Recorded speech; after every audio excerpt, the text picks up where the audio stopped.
జెడ్బీఎన్ news కి స్వాగతం। రాచరిక పాలన నుంచి ప్రజాస్వామ్యం దిశగా హైదరాబాద్ సంస్థానం విలీనమైన రోజున మనం తెలంగాణ ప్రజాపాలన దినోత్సవంగా నిర్వహించుకుంటున్నామని రాష్ట్ర మహిళా కమిషన్ చైర్పర్సన్ నేరెళ్ల శారద అన్నారు। సమీకృత జిల్లా కలెక్టరేట్ ప్రాంగణంలో పరేడ్ గ్రౌండ్స్ లోని నిర్వహించిన తెలంగాణ ప్రజాపాలన దినోత్సవం వేడుకలలో రాష్ట్ర మహిళా కమిషన్ చైర్పర్సన్ నేరెళ్ల శారద ముఖ్య అతిథిగా పాల్గొన్నారు। మంగళవారం ఉదయం ముఖ్య అతిథి పోలీస్ గౌరవ వందనం స్వీకరించి జాతీయ పతాకావిష్కరణ చేశారు। అనంతరం ముఖ్య అతిథి తన సందేశాన్ని తెలియజేశారు।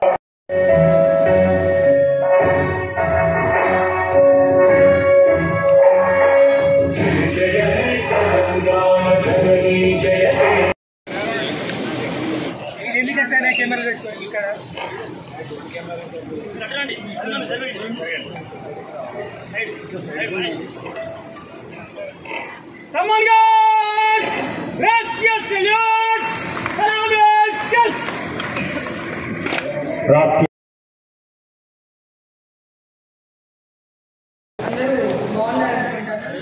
15th ఆగస్ట్కి కలిసాను, మళ్ళీ మీ అందరినీ ఈరోజు ఈ రకంగా కలుసుకోవడం నిజంగా చాలా సంతోషం।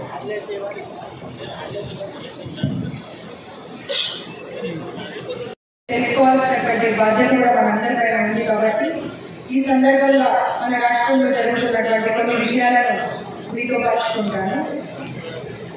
ప్రియమైన సోదరి సోదరులారా, జిల్లా ప్రజలందరికీ తెలంగాణ ప్రజాపాలన దినోత్సవం సందర్భంగా నా హృదయ శుభాకాంక్షలు। చరిత్రలో 1948 సంవత్సరం సెప్టెంబర్ 17వ తేదీకి ఒక విశిష్టత ఉంది। 76 సంవత్సరాల క్రితం ఇదే రోజున మన తెలంగాణ భారతదేశంలో అంతర్భాగంగా మారింది। రాచరిక పాలన నుండి ప్రజాస్వామ్య పాలన దశలోకి పరివర్తన చెందింది। అందుకే ఈ సందర్భంగా తెలంగాణ ప్రజాపాలన దినోత్సవాన్ని జరుపుకుంటున్నాం। తెలంగాణ ప్రజాస్వామిక స్వేచ్ఛను పొందడం కోసం ఆనాటి యావత్ సమాజం ఉద్యమించింది। ఆనాటి అపూర్వ ఘట్టాలు జాతి జీవనంలో నిరంతరం సజీవంగా నిలిచిపోయాయి। నేటి సందర్భంలో ఆ ఉజ్వల ఘట్టాలను, ఆనాటి యోధుల వెలకట్టలేని త్యాగాలను తలుచుకోవడం మనందరి బాధ్యత। ఆదివాసీ యోధుడు కొమరం భీమ్ తన అమరత్వంతో చరిత్రను వెలిగించిన దొడ్డి కొమరయ్యలతో పాటు నాటి పోరాటానికి నాయకత్వం వహించిన మహనీయులు రావి నారాయణ రెడ్డి, స్వామి రామానంద తీర్థ, భీమరెడ్డి నరసింహారెడ్డి, వీరవనిత ఆకలి ఐలమ్మ, ప్రజా ఉద్యమానికి సేనాధిపతిగా నిలిచిన ఆరుట్ల రామచంద్రారెడ్డి, ఆరుట్ల కమలాదేవి, బొమ్మగాని ధర్మభిక్షం గౌడ్, దేవులపల్లి వెంకటేశ్వరరావు, బత్తం ఎల్లారెడ్డి, అలాంటి వాళ్ళు ప్రజానేతల త్యాగాలను సగర్వంగా స్మరించుకుందాం। బండి యాదగిరి, షోయబుల్లా ఖాన్ లాంటి సాహితీ మూర్తులకు ఘనమైన నివాళులు అర్పిద్దాం। ప్రజాప్రభుత్వం ఏర్పాటు చేసి ప్రజలకు ఇచ్చిన ప్రతి హామీని నెరవేర్చే దిశగా పనిచేస్తున్నామని తెలుపుతున్నాను। ప్రజాప్రభుత్వం ద్వారా పెద్దపల్లి జిల్లాలో అమలు చేస్తున్న సంక్షేమ అభివృద్ధి కార్యక్రమాలకు క్లుప్తంగా మీ ముందుంచుతున్నాను। రైతు సంక్షేమమే ప్రథమ లక్ష్యంగా మన ప్రభుత్వం పనిచేస్తుంది। అసాధ్యంగా ఉన్న ఏకకాలంలో 2 లక్షల రూపాయల రుణమాఫీ అంశాన్ని ప్రస్తుత ప్రజాప్రభుత్వం సుసాధ్యం చేసింది। అర్హులైన ప్రతి పేద కుటుంబానికి అభయహస్తం గ్యారంటీ పథకాలను అందించే దిశగా జిల్లాలోని ఎంపీడీఓ కార్యాలయాలు, సమీకృత జిల్లా కలెక్టరేట్లో ప్రజాపాలన సేవా కేంద్రాలను ఏర్పాటు చేశారు। మహిళలకు అధిక ప్రాధాన్యత కల్పిస్తూ వారికి ఇచ్చిన హామీల అమలుకు ప్రభుత్వం ప్రాధాన్యత కల్పించింది। ప్రజాప్రభుత్వం ఏర్పడిన 2 రోజుల వ్యవధిలోనే మహాలక్ష్మి పథకం కింద మహిళలకు ఆర్టీసీ బస్సులలో ఉచితంగా బస్సు ప్రయాణం సౌకర్యం కల్పించారు।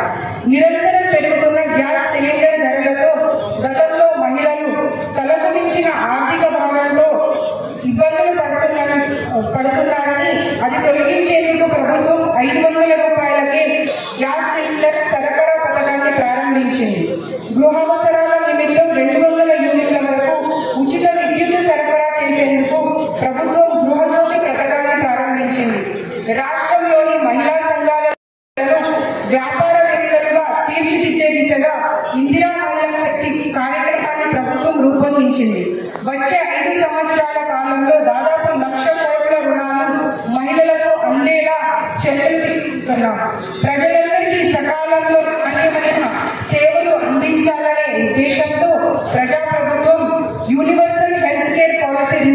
చేస్తుంది.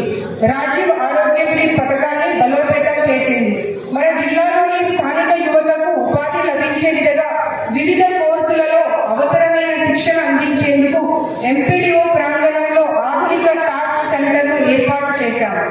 శాంతి భద్రతల నిర్వహణ సమర్థవంతంగా జరిగితేనే సమగ్ర అభివృద్ధి సాధ్యమవుతుందనే ఉద్దేశంతో ప్రభుత్వం శాంతి భద్రతలకు అత్యంత ప్రాధాన్యత కల్పించింది. యువత డ్రగ్స్, గంజాయి వంటి వాటికి అలవాటు పడి జీవితాలను నాశనం చేసుకుంటున్నారు.